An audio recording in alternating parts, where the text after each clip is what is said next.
Нэгдсэн үндэсний байгууллагаас явуулж байгаа энхийг сахиулах ан-мис ажиллагаанд оролцсон 14 дахь ээлжийн албан хаагчид албаа нэр дөөртөө хаагаад их орондоо ирлээ. Тэдний нэг болох зэвсэг түвшний 341-р ангийн нэрв ахлагч Цэндмаа нэг жилийн өмнө Өмнөд Судаанд хүүтэйгээ ээлж солилцож байсан бол энхүү хүн их орондоо түүнийг тасан авлаа. Түүн тохиолдол байдаг юм байна. За энэ удаа бол 2024 оны 10 дугаар сар бүгд найрамдах Өмнөд Судан улс Монгол улсын зэвсэг түвшний энхийг сахиулагчдын түүхэнд урд өмнө аав нь хүүдээ, ах нь дүүдээ энхийг сахиулах ажиллагааны хариуцлагатай үргийг өгч байсан цөөн тохиолдол байдаг. За харин ээж нь хүүдээ Нэгдсэн үндэсний байгууллага Монгол улсын төр засаг цэргийн мэргэжлийн удирдлагын дээд байгууллагаас даалгасан энхийг сахиулах хариуцлагатай бөгөөд хүндтэй үргийг ажиллагааны газар оронд ээлж хүлээлтсэн анхны тохиолдол тэд болсон юм а. За тэгвэл энэ цаг үеэс хойш нэг жилийн хугацаа өнгөрч хүүн ээжигээ тосгоор сэтгэл догтлон хүлээж байна.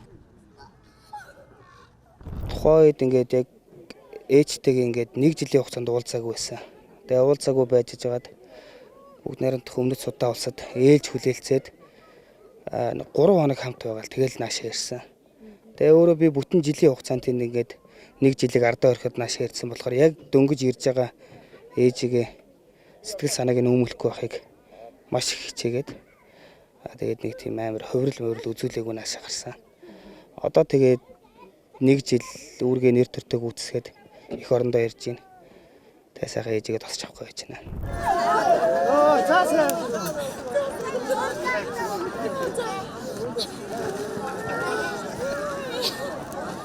Энийг чи хурдан бастай.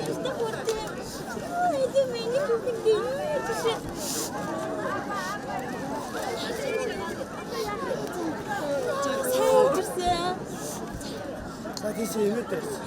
Нэмэн хаваач шүү. Үстэй гэж хотлоо юм шиг байна. Үстэй гэж.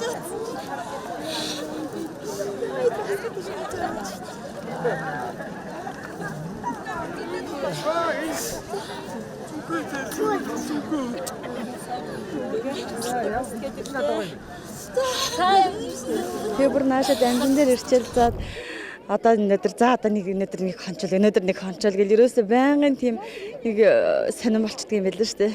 Тэгэл өчигдөр чинь за одоостай нэр өнөөдөр шүдэ гэл баг 4 цагт ирж онгоцондоо суугаал за ямар ч гэсэн суучлаа л гэж.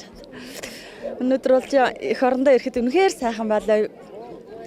Энэ яг манай Монгол их орны те эргэх дөрвөн улирал ямар гоё эдгээр тэгээд Судан очсон бүх юмыг мэдэрч байна да. Ямар гоё улс их оронтой манайх энэ эргэх дөрвөн улирал чи ямар гоё эдгээр бид нар чинь өвлнаа хүүтэн байна халуун байна ингээд үгүй өстө үнэхээр гоё юм байна манай Монгол их орон чинь. Яана одоо яаж явдсан болоо гэж бодож исэн. Их орон билүүс үүргээ бийдүүлж ирсэн маш их баярлалаа. Өмнө нь зэхүүгээ явж хахад зэхүүгээ явахт нь бас л уйлаад гараад гисэн. Миний хүн сайн яваад ирээрээ албаа сайн гүйцэтгэхэд ирээрээ гэж хэлээд.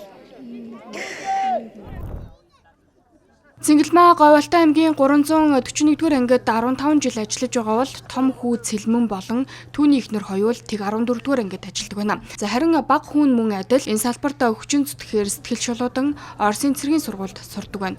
Ийм гэр бүлэрээ зэвсэг түвшинд хөдөлмөр зүтгэлээ зориулж Монгол улсын зэвсэг түвшний түүхэнд энхийг сахиулагч ээлж хүлээлтсэн түүхэн агшны эзэд тэд болсон юм а.